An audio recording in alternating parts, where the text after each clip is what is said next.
a lot of people don't like globalization. And I personally believe globalization is a great thing for the world. The only thing is that how we can improve globalization to enable more small business, more young people to get involved in. What if we can, using a new mechanism, new technology, can enable 1 billion or 2 billion or 3 billion people to do trade? EWTP, the Electronic World Trade Platform. We think EWTP should be sponsored and enforced by the business and supported by government.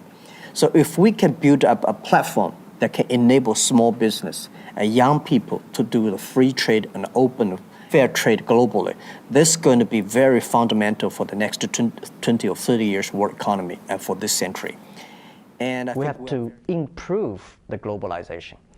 Now this period is called the growing pain of globalization. The last 20 years, the globalization was helping big companies, developed nations.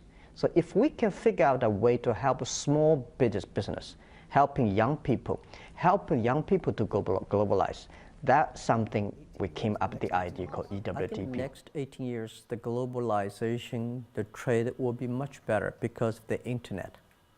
Because this is our mission, which I said EWTP, we should build electronic world trade platform. We're making sure that a small business and young people can benefit from that. And I think 18 years is enough for us to improve globalization instead of killing globalization. I believe when trade stops, war starts. What's your U.S. strategy? Well, I would say that globalization is a great stuff. It's the USA, it's developed countries to teach us how to do globalization. I remember 2002 or 1 before China joined the WTO, everybody in China was worried. Me, I was worried. Because what if all the international products come to China, destroy our industry, and we have to lose a job?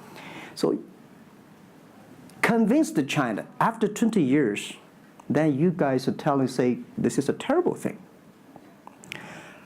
I believe globalization is good, but globalization needs to be improved.